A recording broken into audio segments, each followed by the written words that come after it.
Commercial میں دن میں 65 رات میں 55، ریسیڈنشیل ایریے میں 55 دن میں رات میں 45، اور سائلنس زون میں دن میں 50 رات میں 40۔ یہ سپریم کورٹ کے آرڈر کے مطابق ہے۔ الحمدللہ اس پر عمل ہو رہا ہے، اور ہم سب کو اس سلسلے میں سپریم کورٹ کے آرڈر کا پالن کرنا چاہیے، صرف ہم لوگوں کو نہیں، تمام کمیونٹیز کو۔ تو اس سلسلے میں ایک مرتبہ پھر جو ہے ہم جہاں تمام لوگوں کو، یہاں کے لوگوں کو یہ بتا دینا چاہتے ہیں کہ اس کا پالن کرنا ضروری ہے۔ مساجد کو پولیس اسٹیشن کے طرف سے جب نوٹس جاری ہوئی کہ سپریم کورٹ کا یہ آدیش ہے، یہ آدیش کا پالن نہیں ہو رہا ہے، تو ایسی صورت میں حضرات علماء اور تنظیموں کے سربراہوں نے مل کر ایک ڈیوائس تیار کیا ہے جو کتنے ڈیزیبل میں ہونا ہے وہاں لاک کر دیتا ہے۔ مثال کے طور پہ آندھرا کی جو بسس آتے ہیں اس میں اسپیڈ کنٹرول گورنر لگا ہوا ہوتا ہے، وہ جتنا بھی ایکسیلیٹر دباتا ہے وہ فاسٹ نہیں جاتی۔ تو اسی طرح یہ ساؤنڈ کنٹرول ڈیوائس بنایا گیا ہے جسے میں لاک ہوتا ہے کہ صبح کے وقت میں یہ، رات کے وقت میں یہ، تو اس کی وجہ سے یہ پریشانیاں نہیں آئیں گی کہ کوئی جا کے ساؤنڈ بڑھا دیا، پھر اس کے بعد آواز تیز ہو گئی، پھر دوسرے مسائل کھڑے ہو جائیں گے۔ ان سارے مسائل سے بچنے کے لیے جو ڈیوائس تیار کیا گیا ہے، میں مساجد کی کمیٹیوں سے گزارش کرنا چاہوں گا، اگر ان تک یہ بات نہیں پہنچی ہے تو وہ آپ اسے جتنا جلد ہو سکے اتنا جلد اسے لگانے کی فکر کریں۔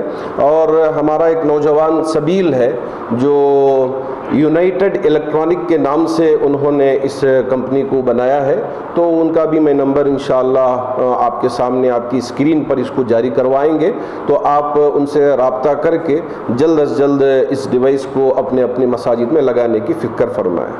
تمام باتیں ابھی مفتی صاحب نے تمام چیزوں پر کہا ہے کہ ابھی جو حالات ہیں اس طرح کے، ابھی ہم جو دیکھ رہے ہیں کہ آزادی کے بعد سے لے کر آج تک 75 سالوں سے ہندوستان میں تمام مذاہب کے لوگ مل جل کے رہ رہے تھے، اب اسی معاملات کو، اتحاد کو ختم کرنے کی کوششیں کی جا رہی ہیں، اور چند فرقہ پرست حضرات ہیں جو اس طرح کی حرکات کرنے پر تلے ہوئے ہیں۔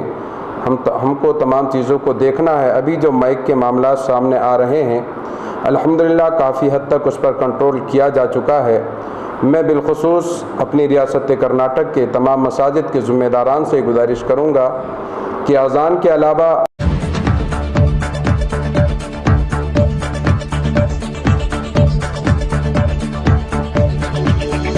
دینا چاہتے ہیں کہ یہ سپریم کورٹ کا آرڈر ہے، اور یہ خاص کسی کمیونٹی کے لیے نہیں ہے، یہ تمام مذاہب کے ماننے والوں کے لیے اور تمام مذاہب کی عبادت گاہوں کے لیے یہ آرڈر ہے۔ لہذا اسے ایک خاص کمیونٹی کے لیے بتا کر اس کو ایشو بنانا اور اس کمیونٹی کو خوف و ہراس میں مبتلا کرنے کا ماحول بنانا، یہ غلط ہے۔ یہ سپریم کورٹ کا فیصلہ ہے، اس کا آدر کرنا، پالن کرنا، یہ یہاں کے تمام مذاہب کے ماننے والوں کے لیے ضروری ہے۔ بھائی ہم بھی کریں گے، ہم جو ہے سپریم کورٹ کے آرڈر کے خلاف کیوں کریں گے، کیوں کرنے جائیں گے؟ لہذا ہم بہت پہلے سے جو ہے سپریم کورٹ کے اس آرڈر کی روشنی میں ہم نے یہاں مساجد فیڈریشنوں کے ذریعے، پھر اہوجا کمپنی کے ذریعے ڈیوائس بنا کر تمام مساجد میں اس ڈیوائس کو لگانے کا پابند بنا کر اس کو کنٹرول کیا گیا۔ الحمدللہ بہت حد تک کنٹرول میں ہے۔ تو پولیس کو چاہیے یا پولیوشن کنٹرول بورڈ کو چاہیے کہ وہ اس پر جو ہے عمل کرانے میں نرم پہلو اختیار کرے، اور سنجیدہ ماحول بنا کر کے اکا دکا کہیں ہو تو اس کو جو ہے کمیونٹی کے ذمہ داروں تک لا کر کے اس کو ٹھیک کرنے کی فکر کرے۔ کمیونٹی کا تعاون ہمیشہ سے ان کے ساتھ رہا ہے۔ ماحول ایسا بنا دینا خوف و ہراس کا، یہ کسی حال میں ٹھیک نہیں ہے۔ دوسری ایک اہم اور ضروری بات یہ ہے کہ بعض لوگوں کی طرف سے اس مسئلے کو قانون میں ہاتھ میں لینے کی جو بات آتی ہے، اور یہ کہا جاتا ہے کہ اگر ایسا نہیں ہوگا تو یہ ہوگا. پہلا سوال یہ ہے کہ ان لوگوں کو اتھارٹی کس نے دی؟ نمبر 2 یہ کہ ان کے پاس اتھارٹی نہیں ہے تو قانون کیا کر رہا ہے، پولیس کیا کر رہی ہے؟ قانون کو ہاتھ میں لینے والوں کی بات کرنے والوں پر اگر قانون گرفت نہیں کرے گی، ان پر شکنجہ نہیں کسے گی تو فضا تو خراب ہوگی.